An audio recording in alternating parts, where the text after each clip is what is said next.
On this episode of Athletic Training Chat, we have Josh Dawsey, who is a secondary school athletic trainer, someone who's very active on social media as well.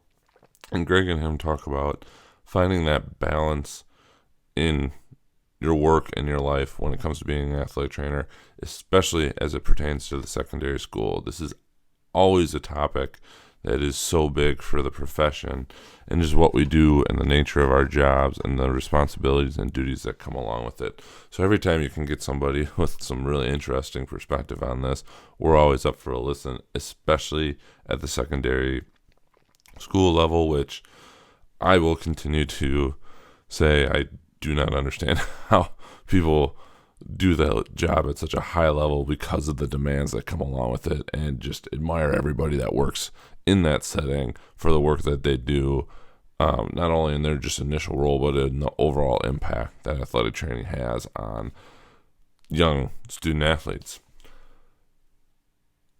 We are brought to you and powered by Mueller Sports Medicine. Happy National Athletic Trainers Month. We hope everybody is having a great month. We've seen so many great things. We'll continue to share those out there on social media. If you want us to help reshare something, please just tag us. We'll do it for you instantly. But before any further ado, please enjoy this episode.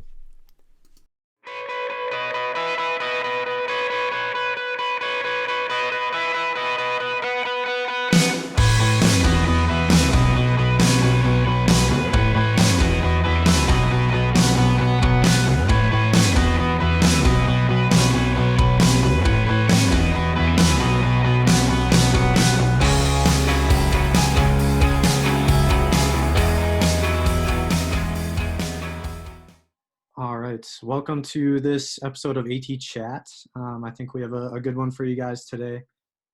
So I am here with Josh Dawsey, and our kind of topic today is going to be the importance of really finding a good job fit, and also the importance of having that secondary athletic training or secondary school athletic training coverage.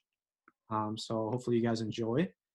Without further ado, I will turn it over to Josh here, and he can kind of introduce himself and share a little bit about himself. Yeah. First off, Greg, thanks for having me on. Not a huge public speaker, not my favorite thing to do, but when Greg approached me, I just felt like it was something to, at least try and get better at. We're in a day and age where we got to be, a little tech savvy, do things a little out of our comfort zone every now and then. So again, man, thanks for having me on. I really appreciate it. Yeah, no A problem. little bit about me. I was born and raised in South Louisiana. Went to high school down here. Went to undergrad at Southeastern Louisiana University. Go Lions, line up. Uh, Study athletic training there. In 5 years, graduated. First full-time year out, enrolled at AT Still University and got a Master's of Science in Human Movement from their kinesiology department over there.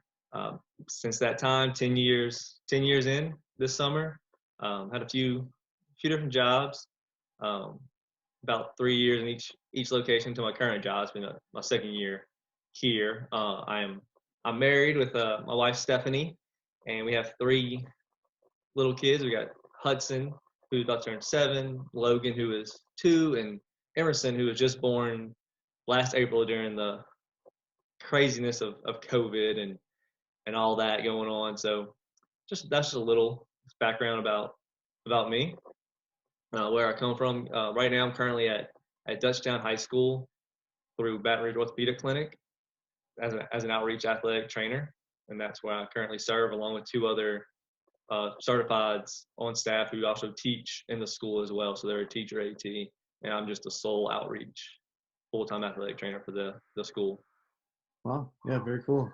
Sound like a busy guy with a young family to kind of come home to every day. So that's awesome. So I guess I'll kind of just turn it over to our first question. Can you maybe explain the story or maybe the process of kind of leaving a job that you knew wasn't working for you, and then kind of just regaining that passion and really finding that better fit for yourself and maybe your family as well? Yeah, so kind of just going through my brief job history. always been in outreach settings throughout my 10 years. First job with a local hospital where I live now in Hammond. They were finally branching out, bringing on more full times. So I thought, great opportunity. I'll get in, get my feet wet.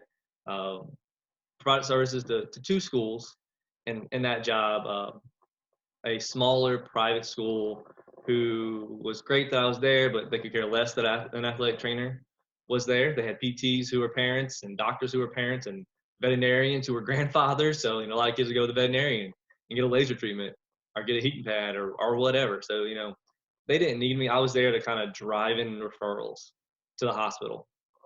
And the other job was across town in the same little town at a small, poorly small public high school who didn't have a lot of funds. And so kind of just had both ends of the spectrum. Had a little bit of help from one school and the private school, but not a lot of help. Had to kind of use sticks and glue and mud to make things work at the public school. So I spent 3 years there, working, doing everything asked of me there, but I just never felt satisfied. Pay wasn't great.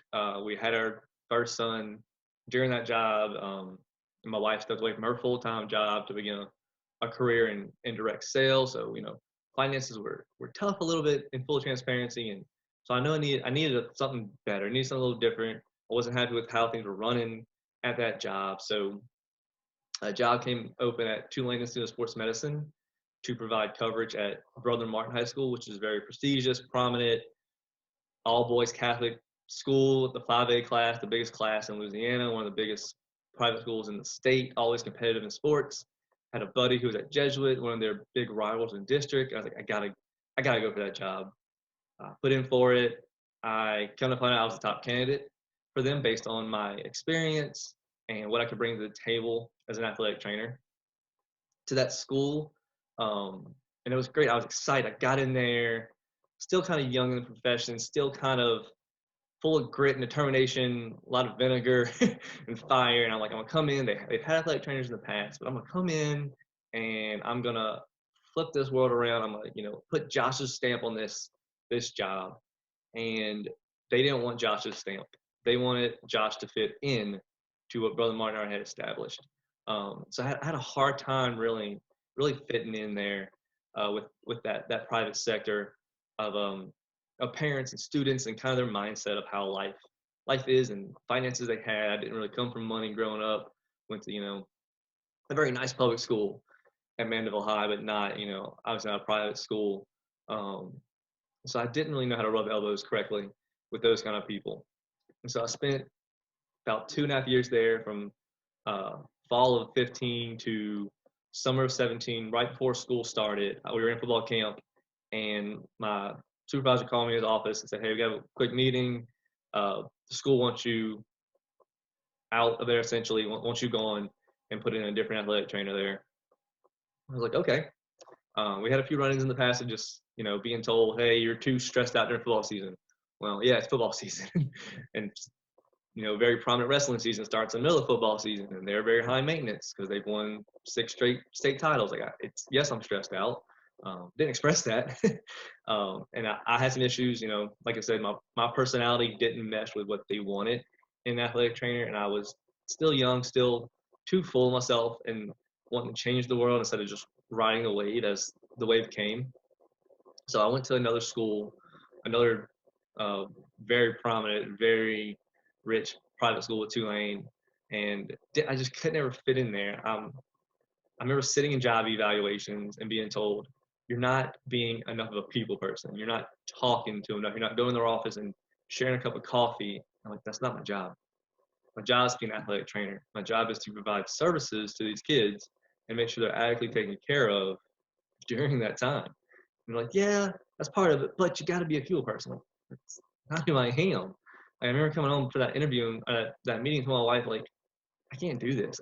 I'm not that kind of person. They're wanting me to be this person who rubs elbows and smoothes and talks to, parents who have financial ties to the school and put athletic training on the back burner. Like, it's important, it's needed, but be a people pleaser first. And that wasn't me. And I just wasn't I wasn't feeling it. So, 2 jobs into that role, 2 different schools, and I'm done. Like I lost it. I lost the fire.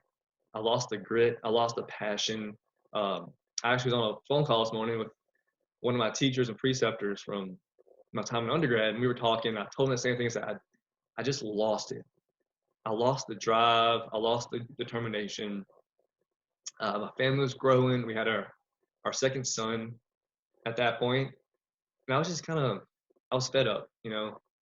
I dreaded going to work every day. I dreaded, putting through this, and they were nice. I was cordial with the coaches, but I wasn't happy. Um, I kind of got to the point where, like, I'm done. I'm ready to hang it up. I'm ready to I just go to work until an opportunity presents itself, and it did. Um, the school my wife went to for high school actually is a medical magnet high school, and they've had a girl teaching in their medical magnet program since it started about 8 years ago, 9 years ago when I was coming out. I put in for it initially when it first started, but she got, I'm like, that's cool. She has experience. That's the path she wants to go. I want to be an athletic trainer. I want boots on the ground. And then she stepped down. And I called her and she said, hey, it's yours. I can put a good word in for you, and I'm sure you'll get it. I was like, okay. Like, this is it. This is my change of pace. This is my chance to pump my brakes for a few years and watch my family grow, watch my kids succeed, get into sports, do things, have more time with myself and Stephanie, my wife, and just like, it's a good change of pace. It's teaching full time. It's teaching what I know. I'm not going in and teaching biology. I'm going in and teaching sports medicine. And was it hard? Yeah. The kids try to see a new teacher and run them over, but I had fun. I enjoyed it, and I learned. I'm not a teacher by trade, and had no teaching experience, no teaching classes in college. So I leaned on my wife, leaned on teacher friends, and I got through it. I got through year one teaching. I'm like, I can do this. I can do this for 5, 7, 10 years and really have a change of pace here and do PRN work and do things like that to keep my whistle wet in the athletic training world. And then so that was 17, that was 18 to 19. I taught there. February 19, I went to work at a Frisbee tournament, Ultimate Frisbee tournament at LSU. I worked another athletic trainer, so that went well, great. So time went on, and then June he called me up and said, "Hey, the Brock Foundation Orthopedic Clinic wants to hire athletic trainers in Ascension Parish where I work, and I want you. I got your name for another colleague, and I want you as my athletic trainer, my third athletic trainer on my staff." So, okay, and this is a guy like it's Ronnie Harper, and that's a name that may ring a bell with some of you guys and may not. Very prominent athletic trainer figure. I knew of Doc Harper through circles. Never met the guy until this happenstance of a Frisbee tournament. And so I told my wife, I came home, talked to my wife, said, okay, well, we'll just pursue it for a little bit. It's interesting. Let's see where it goes. Had an interview with Ronnie Harper, went well. Kind of just waited around all June. Kept telling my wife, I'm ready to pull out. When I was ready to pull out of the interview process, the next step would happen, then the next step, and then the next step. And it came mid-July. I'm like, all right, I'm signing the contract. I'm moving on to this job after a year away from athletic training. And it was it. It was that fit that you look for in a job, and it still is. I came in and I was able to put Josh's stamp on things, but know that they had a great basis there already and were willing to have change, but not have so much change that it knocked them off their feet in previous jobs. And I was more mature, more set in my career that I could go in and I could learn from Doc Harper and Piper Oop, who's our other athletic trainer, because they're older than me and more established in the profession. But I could do my thing. I was in charge of football. I was able to run football how I want to run football, and just keep kind of some things in there. Because it's already established. The Ascension Parish is a strong school board that has athletic trainers in all their schools. Because they knew how it worked. They knew the processes. Parents understood the process. We had things to do the appropriate care and the adequate care for our athletes. And so when you hear that, when you say that fit word, Greg, that's that word. That's that. This job just fits. It has the it has the family mindset about it. It has all for one for all kind of school mindset that everybody leans on each other, works with each other, and make sure everybody's built up and taken care of. There's three of us, unlike other jobs, just myself. There's three of us, so right now during the spring, I can take a day off during the week and go to breakfast with my wife or play ball with my kids in the backyard and not be stressed out that my kids at school, after the school, aren't cared for because there's two more there to take care of them, and vice versa. When they take a day off, I'm there to fill in that gap. And so that's just that fit. That's that natural kind of just it works.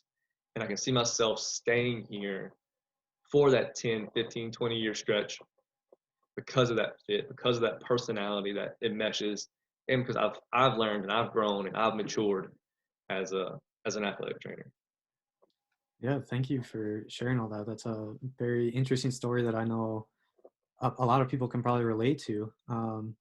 And we're glad as a profession that you were able to recognize, but find that place that really restored that passion and pride. And it's moving to here as a student, even just kind of how you're able to you know get a paycheck, but keep your head up and really look for that, that next step that you kind of knew you wanted and knew was going to fit better for you.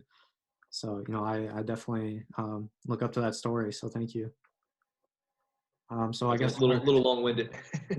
oh, no problem at all. It was, I know a lot of people are, in a similar situation where, and maybe they don't take that next step. So it's definitely important for them to hear, and especially for younger athletic trainers to hear as well, so that they are looking for kind of the right things when they're applying for jobs. You know, really looking back to see if this is something that they want to continue with. Yeah, and that, like I said, that second job, that Brother Martin High School, it had everything I needed. I came from a job where I had nothing. Like, had my outreach coordinator gave us stuff with the hospital for supplies. I had a few supplies, but not a whole bunch. So like Brother Martin had everything. I had a training room. I had essentially an unlimited budget to buy what I want. I remember sitting my AD when I first started, and I said, hey, what's my number, Scott? What can I use to buy supplies? He said, you got a number, just don't go crazy. So what does that mean? He said, just buy what you want. Just don't go absurd. I'm like, okay, I can do that. Like, it was nothing for me to drop $7,000-8,000 on supplies and stuff I needed for the training room. It was nothing to go to and say, hey, I need our stem machine just failed inspection. We need a new one or we're gonna get sued. And he's like, okay, I'm not getting sued. Buy a new one. Bring me some quotes. Dropping $4,000 on a brand new stem unit, and not bat an eye about it. Those things excited me. I was like, okay, I got a space. I can do my thing, but I just got overconfident. And that's why I try to urge, younger athletic trainers, like, be confident, but learn the landscape of the job you're going into. It may look great. It may look, bells and whistles and pretty rainbows, but it may not be the fit for you. It may not, work with your personality. It may not mesh with your career aspirations and career goals and ways you want to take your profession. So, make sure you balance and look at all those little aspects going into those jobs and not just all the bells and whistles. Yeah, no, that's definitely great advice. So maybe kind of changing subject here a little bit, but how has your experience gone so far, at least in your new job here, with balancing that kind of family and maybe some of your career goals together? So my career goals have always been, I want to probably pursue my doctorate down the road in a couple of years, get some student loan paid off first, and then maybe pursue that doctorate down the road when the kids get a little older. So I've always wanted to pursue my doctorate, and I've always seen myself hopefully teaching in a college athletic training program. And with the change of going to the entry level masters, I know I need that doctorate for sure now to teach in that program. And so having a guy like Ronnie Harper, who has that doctorate, who's had it for years, I can lean on him a little bit. We can go to get breakfast, get lunch, have coffee, and just chat about, hey, what do you think of this? What avenue should I go in for that? And so this job is helping those little ducks get in a row for me to line up some stuff for my future. But even if I don't, even if I stay with, this outreach program, or hopefully get on with the school board here and teach, I mean, athletic trainer, a lot of them in the parish have families. They're in a relationship, or they're married with children, and all three of us, all four of us, really at school, because Doc Harper is now in middle school. We we we have we all have families, we all have a spouse, we all have kids, so we get it. Like, we get the very intricate balance. And I got younger kids, so it's a little easier to kind of manipulate time a little bit and say, okay, they don't do as much stuff right now. We're not too involved in too many activities. But hey, my oldest is playing basketball, so I would like Saturdays off in the spring if doable. He plays soccer. Can we switch off on Saturday morning clinics for football season and things like that? And like, we all get it. So we all have kids. We all understand the balancing act, and we're very good about looking at the schedule, saying that there's three of us. There's no reason to burden all of us with this schedule. Let's make sure we're all working together, having a like-minded mindset, and balancing all that. That helps a lot. That helps to keep some of my anxiety and things lower and down, because I can take a breath when I need to take a breath. I have an hour drive into work every day, hour in, hour out. And I've told my supervisor and told my spouse, that's Josh's time. Whether that's listening to you guys on podcasts, or the Kennedy AT guys on their podcast and having a laugh, if that's listening to music and have to like zone out somehow that way, if that's having a quiet time, listening to a Bible verse or something, or listening to, a Bible podcast, anything like that, to have Josh time and, let me kind of decompress or get my mindset going into work, knowing, okay, it's about to be a 12, 16-hour day on a Friday, and I'm so tired. It's October. This is week 7 of football. Look at COVID. We had a month and a half of preseason, and finally played games. Like, I'm done. Games started, and I told my head athletic trainer, like, I'm just done. Like, we've been grinding for a month and a half now, and we're just starting games. Like, I'm exhausted. But that hour drive in and out gives me the time to prep myself mentally, and then decompress myself mentally, to where when my car door shuts in my garage at home, work stuff stays behind. Obviously, I'll field a phone call here and there. I'll field a text if I have to at night. But they know, like, that's kind of me time to, like, really set everything away and focus on my kids when I get home, focus on my wife, and give them my undivided attention, which is very important. And that's what I hope, young athletic trainers who hear this maybe understand, like, that's very important. Like, you can have a family, you can have children, you can have a spouse, and it is tough, it is hard, but it is doable if you get in the right situation. Even if you're by yourself at a school, if your coaches get it, if your admin understand that, hey, Josh is looking a little stressed. Let's make sure, like, let's give him a day, and we'll know we'll survive because we can call 911. That's simple. Or, hey, he's hired a PRN because he just needs a couple of days. And and looking back, and Greg, you may be like this from being a younger athletic trainer and student. You feel like you can't take days off, right? You feel like you got to be in, you got to be available 24/7, and you don't have to. We don't. And it took me a while to realize that. And I remember my wife and I took off to Disney World in the midst of my first job of public high school, making a run to state. And we won the semifinal football game to go to state the next week. And I said, guys, love you, I appreciate you, but I won't be here tomorrow. You're going to see my other coworker for treatment. And they're like, why? I said, I'm going to Disney World with my wife, and y'all gonna be. I'll be back on Friday, and we'll be in the dome, and we're going to win this thing. We didn't, but I was back. I went to Disney World, and I was fine. My boss might have texted me a handful of times, said, hey, saw X, Y, and Z. I think he's fine for Saturday. Enjoy your trip. But I say that so you can take that time, even if you're a lone ranger at a school. They will survive. nine out of 10 times, 9 out of 10 they're going to survive.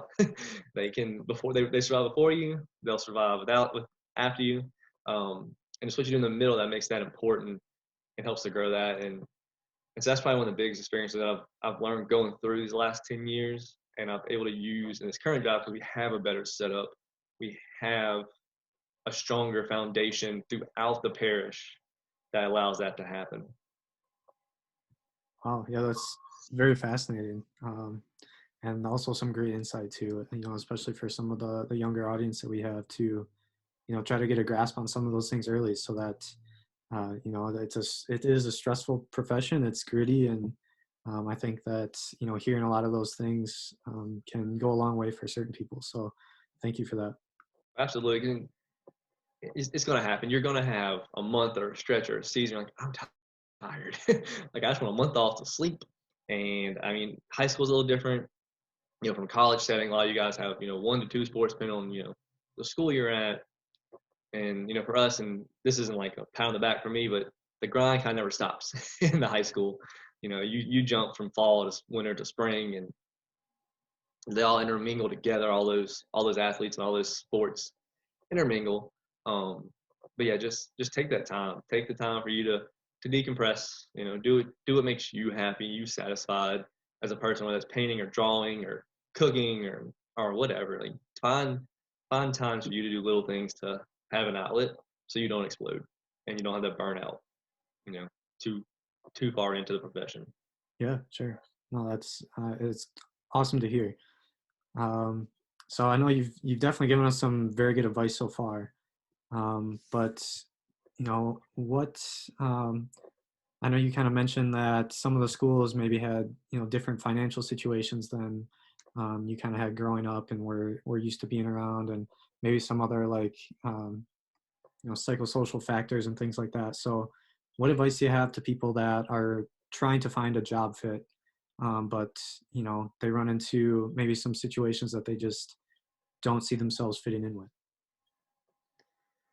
It's that fit is hard, and it might take some moving around, unfortunately, to find that fit. You have to learn. Some people are better just kind of being a chameleon and blending in with any kind of set and group of people, and they can kind of go in and be that people person and have all that energy, and everybody kind of just gravitates toward them. Some are not. Some are a little more reserved, like myself, and it takes a little time to warm up and learn everything. And I think that's where I was too gung ho in my early years, where I just came in and tried to be who I wasn't, and didn't really learn kind of how things rolled there, and kind of got thrown into the fire with some different things, and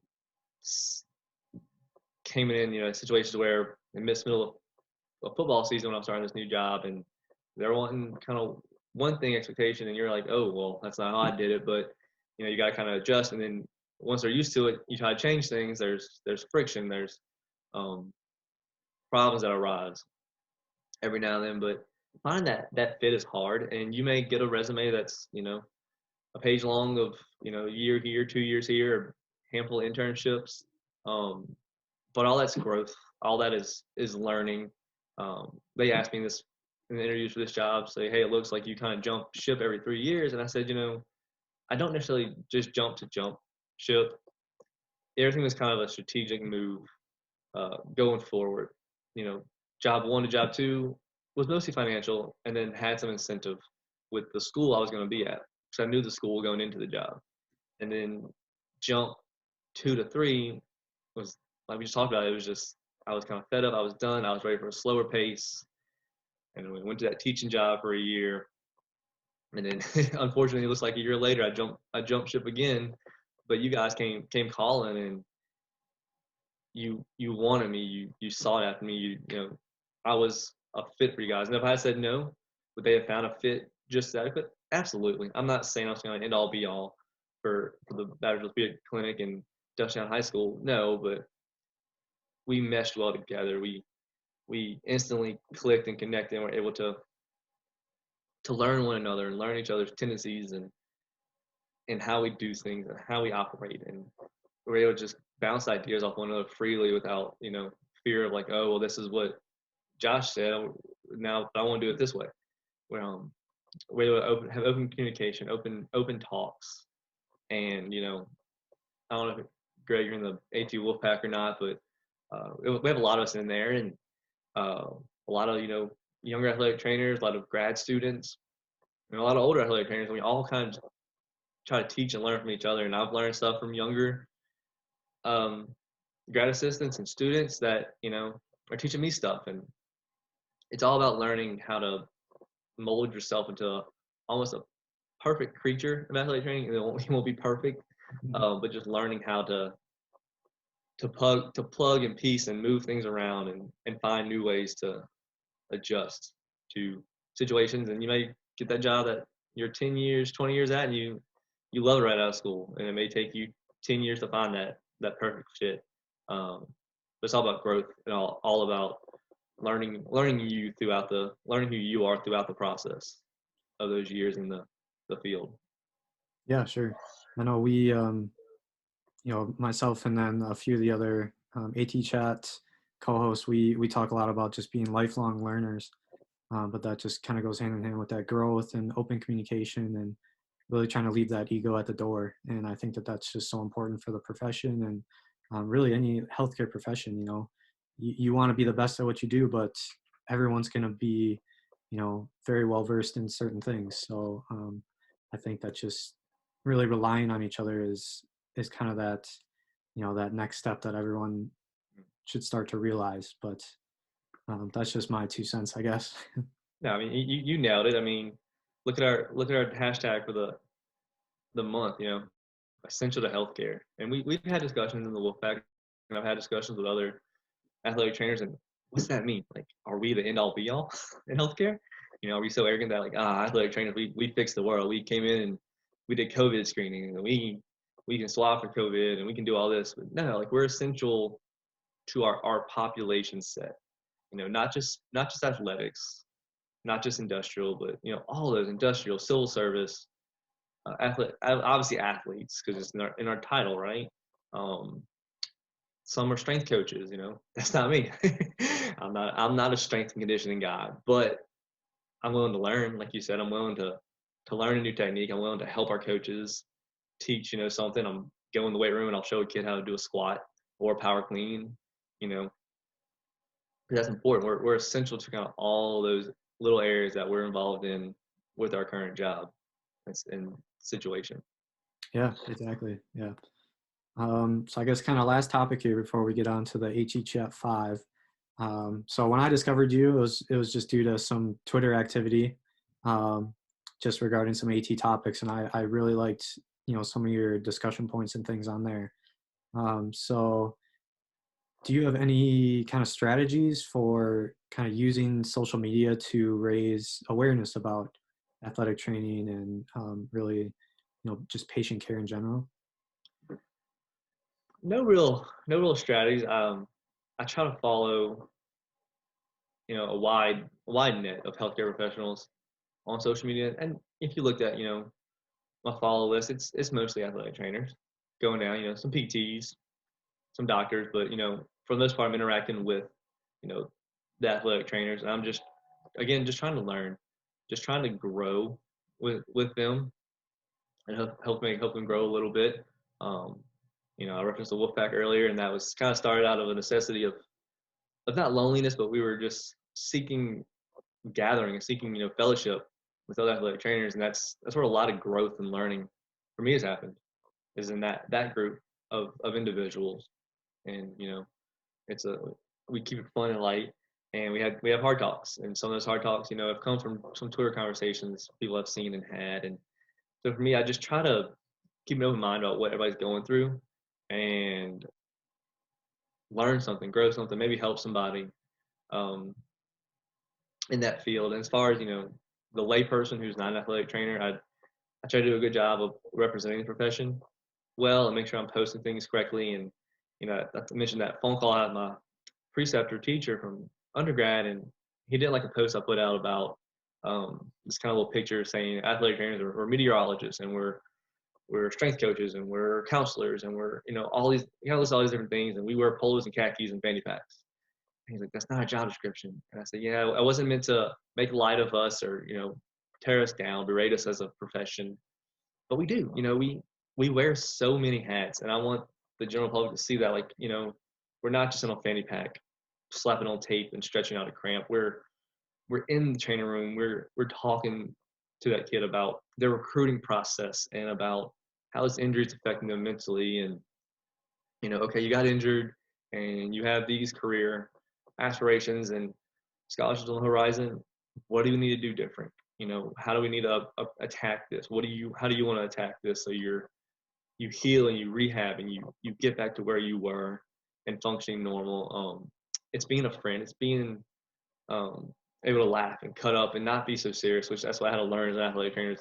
I can be the adult, but still have fun and cut up and laugh with my students. They'll come in and we'll start talking about Power Rangers from the 1990s. We'll talk about superheroes or TikTok dance, like anything, like, and I just try to have fun, and that's what I want to, I guess, kind of put out on social media is like, I'm here to learn, I'm here to grow, but I also want you to know, like, we're not just some staunch, like, stiff people who are just all about, healthcare, taping ankles. Like, we want to have fun, we want to grow the profession, and like, you'll see the athletic trainers are a wider group than just the athletic field. We're there for kind of all avenues of the student athlete and the industrial and civil service type of workers.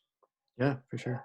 I mean, yeah, you definitely said it really well. And just personally going through, just a few tweets and stuff, I definitely think you do a great job of advocating the right way, keeping things light at times. And that's, it's great for the profession, and it's great for networking and, just really expanding that conversation that, kind of needs to be had about athletic training in general. There's times, like, I mean, I don't know if you follow like the 18 Anonymous and people like that, but there's times when I read some of this post, I'm like, do I be a jerk and like point out a flaw, or do I really try to grow them? And there's a fine line there, right? Mm-hmm. Fine line of they really just asked that about quitting after 1 year in the profession. Do I really want to like get on their case? Like, no, tell the person like to keep grinding, keep moving forward, but it may not be. That may not work for them. So it's definitely a fine line you got to walk on social media, because one wrong syllable, one wrong word, and then the world blows up on you on social media, right? Yeah. So I try to walk that fine line, and it gets out of hand sometimes. I've had, as one of my students says, you get in Twitter beefs a lot, Mr. Josh. Like, I try not to. It just happens every now and then. But yeah, it's a fine line with social media, because you can't understand someone's personality through keystrokes and emojis and gifs. You gotta see their heart, and that's hard to do with 140 characters on Twitter. Yeah, for sure. Well, like I said, I personally think that, you definitely have a great grasp on kind of that social media use, and I know it's just becoming more and more popular. So I kind of wanted to throw, a couple questions in about that, just to see, what your insight was on that. But I appreciate it. So I guess if you don't have anything else to add on any of those topics, we can get into the AT Chat 5. Yeah. Let's see these. Yeah, so I guess, take as much time as you need, but I'll kind of just read the first one here and let you formulate something. But where do you see athletic training going in the next 5 to 10 years? Yeah, I read through this little kind of shot sheet you sent us, early on, and I saw the questions. I've heard it a few times, like, how to answer that. 5 to 10 years. We know in the short term, 5 years, where we're here. It feels like it was just 5 years ago we were talking about the master's program, and we're here. So in 5 years, 10 years, unfortunately, I see a lull, a dip in athletic trainers coming out, just because of the rigors of the 6 years and going to entry level masters, and you can spend 6 years and get into this great profession that we're passionate about, or you can take an extra year and become a PT. So I think we may see a dip in the amount of athletic trainers, but we won't see a dip in the quality of care. I think we'll see, more well-rounded, more established, more mature individuals. You want those 20, 21-year-olds kind of I'm king of the world mentality people coming out.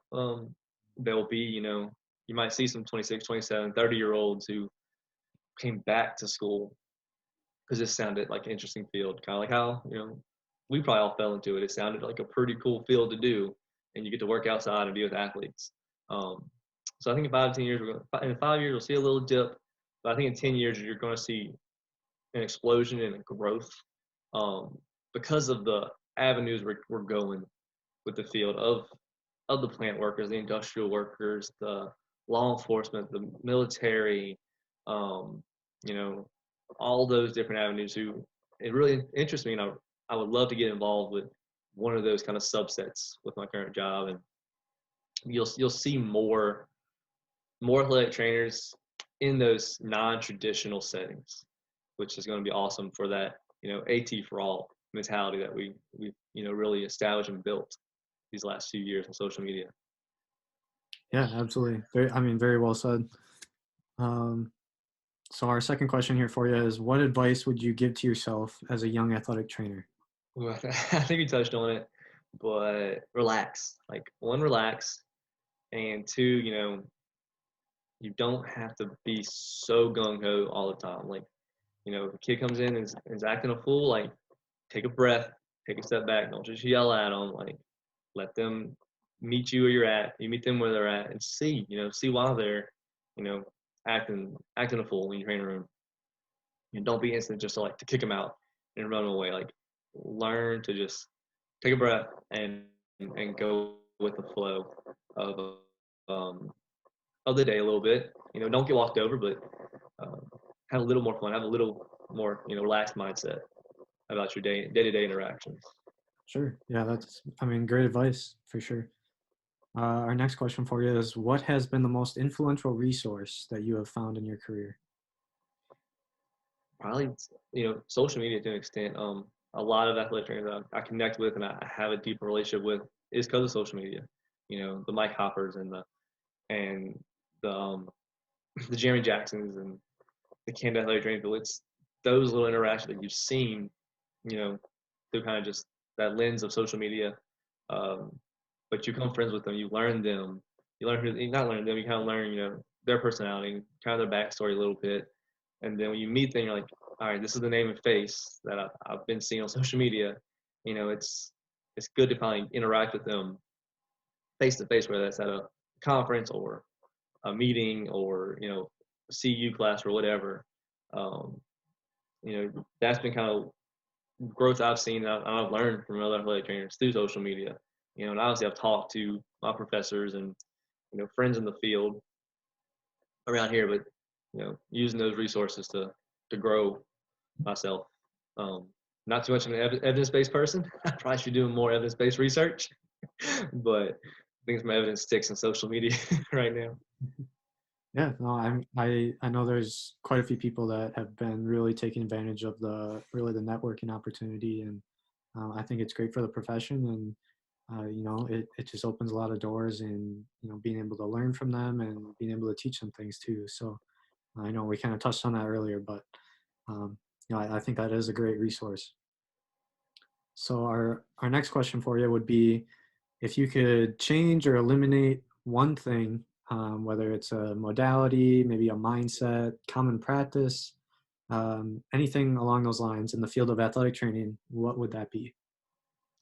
I think we touched on the mindset, not just that 24/7, 365 mentality. We kind of touched on that a little bit, but through listening to different podcasts and doing some personal practices myself and looking at some different research, I've eliminating those kind of common modalities we all learn in school, those kind of passive modalities a little bit of STEM and ultrasound and ice and ice massage. Do I use all those? Absolutely.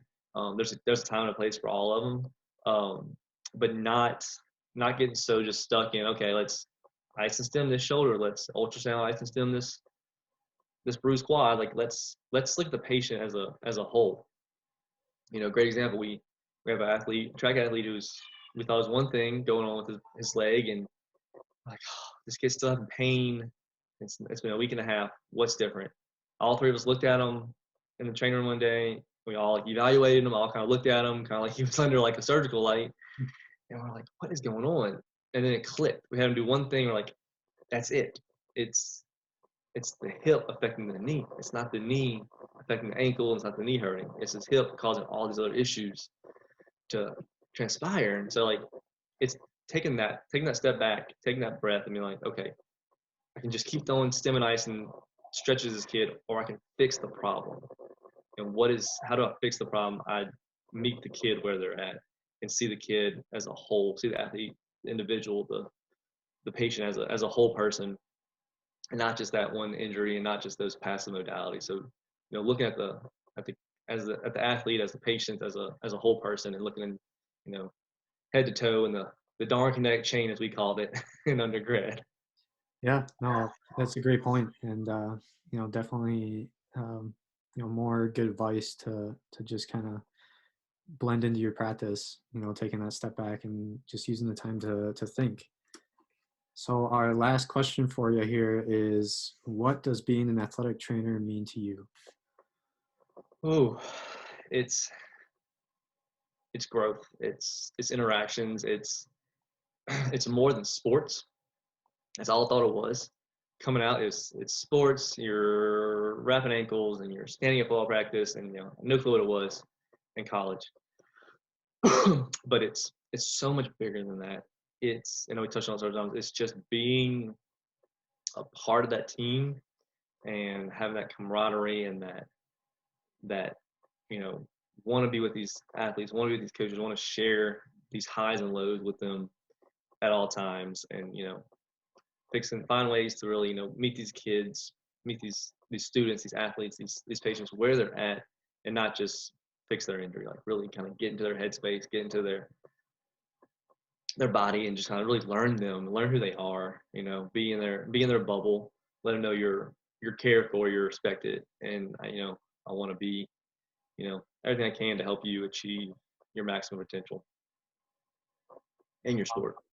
Yeah, no, it's all great stuff to hear. You definitely really sound like a passionate and that growth mindset AT, and that's just, it's so important for your patients to see too. And I can tell that you're definitely advocating and really advancing, especially the area you're around, and it's great to hear. I'm glad that we were able to get in touch and get you on here. Absolutely. Thanks for having me. I really appreciate it. It's been fun. We'll do it again sometime, hopefully. Yeah, for sure. We can definitely It's been good. Really appreciate it, man. definitely do another one with you here soon. But yeah, I'll be listening. I'll be promoting you guys. Not just my personal episode. I'll be blasting you guys out on social media. Go follow. Go like these guys. It was fun. I enjoy y'all's podcast, y'all's content. It's great. It's good stuff. well, yeah, thank you for that. Yeah, us at AT Chat really appreciate it, and yeah, we were glad to have you. Appreciate it, man.